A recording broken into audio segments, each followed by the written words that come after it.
In this video, we'll talk about the next level of linear equations, which are linear equations in two variables versus linear equations of one variable that we worked with in video 1. Linear equations of two variables have the form number times x plus a number times y, a second variable, equals c. And again, x and y are the variables that we usually use, but you could also, depending on the context, see other letters to represent those variables as well. Let's look at a specific linear equation in two variables. So here we have 1x plus 2y equals 4. Instead of talking about solving these linear equations in two variables, like we did with linear equations in one variable, now what we're more interested in is graphing. And to graph from an equation like this, what we do is we can come out with some solution pairs. So in linear equations in one variable, we always had an answer, like x equals 5, a single value of x that solved the equation. Here, we have many, many different pairs that solve the equation, pairs that look like x and y. So let me show you an example. If I plug in x equals 0 to my equation, so here's my equation that we're going to work with. I'm going to plug in x equals 0, so let's see what that'll look like. 0 plus 2y equals 4. So once I've chosen x equals 0, which I just chose, I could have chose x equals whatever, and plugged it in, now all of a sudden my equation becomes a linear equation in only one variable. And now I can just solve for that variable. So let's divide both sides by 2 so that we end up with y equals 2. So our first solution pair was x equals 0, y equals 2. Let's try another solution pair. So we can pick x to be something and solve for y, like we did here, or we can pick y to be something and solve for x. So let's pick y equals 0. So plugging in x plus 2 times 0 is 0 equals 4. So we're looking at x equals 4. There's our next solution pair. Remember when you write your solution pairs that x should always come first and y should always come second, even if you picked y first and then solved for x. Let's try another one. How about we choose x equals, say, minus 2, something else. Then we can plug in, and we have minus 2 plus 2y equals 4. Grouping our like terms, we have 2y equals 4. Now that'll become a plus 2. So 2y equals 6. Dividing both sides by 2, we end up with y equals 3. For our next solution pair, where x was minus 2, and y was 3. And we could go on like this, generating infinitely many solution pairs. But once we have two solution pairs, then we can graph. So let's write down our solution pairs. Our first one was x is 0, y was 2. Then we had y was 0, x was 4. And then we had x was minus 2, y was 3. We can plot these on our axes. Our x-axis goes left to right. Our y-axis goes up and down. In the center here, we have the point 0, 0. And we can label positive x's to the right, negative x's to the left, positive y's upwards, and negative y's downward.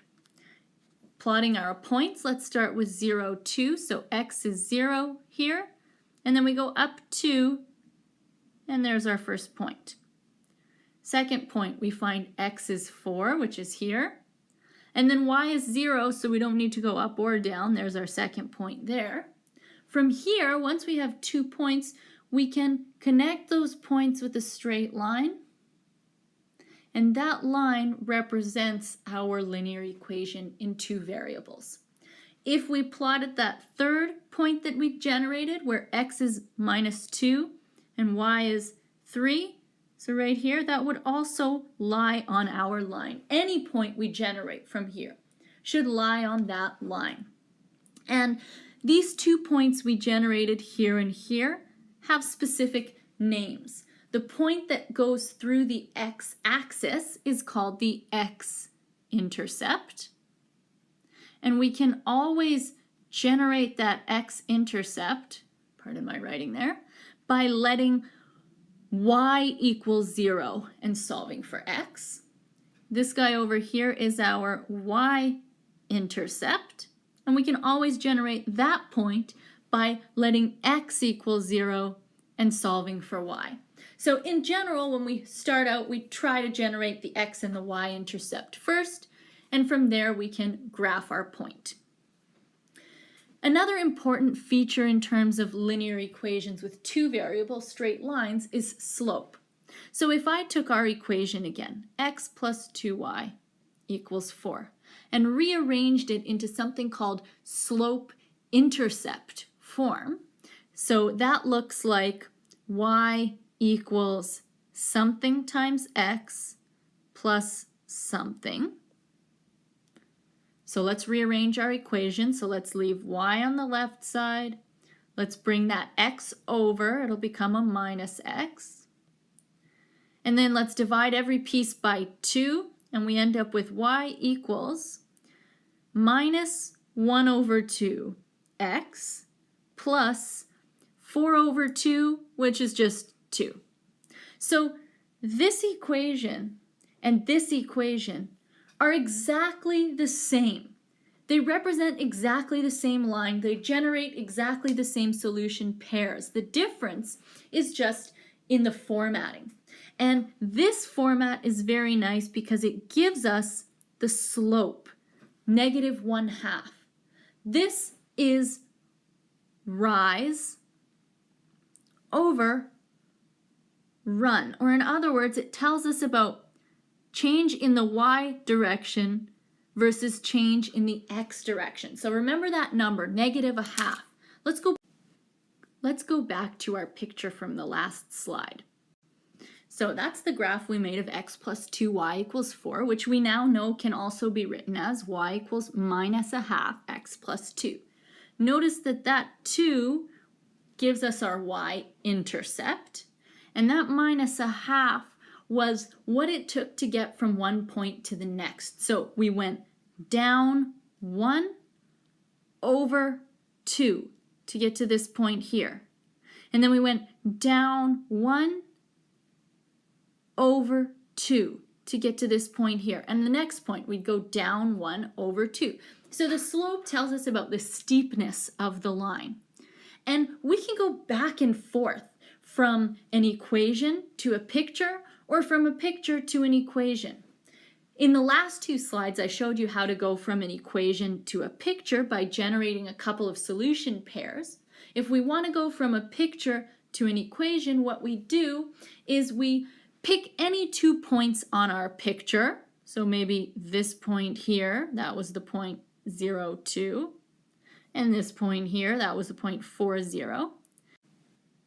And we can use those 2 points to plug into our slope formula. The slope formula says when you have 2 points, like our 2 points, 0, 2, and 4, 0, you can find the slope of the line by doing second y-coordinate minus first y-coordinate divided by second x-coordinate minus first x-coordinate.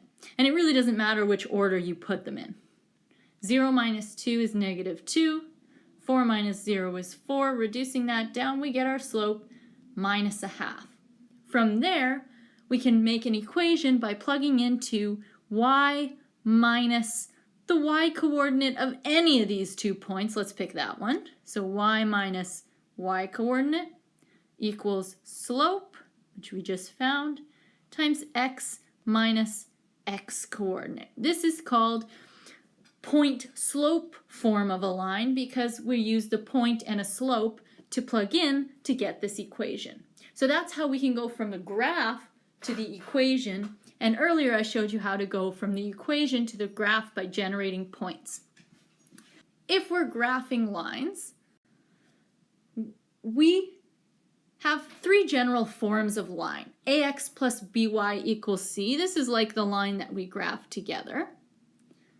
These lines slant upward or downward depending on whether their slope is positive or negative. And they have this general form. We can have lines where there is no y coordinate. These lines look like vertical lines. So for example, if I had the line x equals 4, that would be a vertical line at the x coordinate of 4. If I had the line x equals -1, it would be a vertical line at the x coordinate of -1. These guys all have a slope that we say is undefined. If we're looking at an equation where there's no x but we have a y, these are horizontal lines. So something like y equals 2 would be a horizontal line at the y coordinate of 2, and so on and so on. These guys all have a slope that's equal to 0 because there is no rise. There's 0 rise. It's a horizontal line. So there you have some basic facts about linear equations in two variables as straight lines. In the next video, we'll talk more about linear equations with two variables.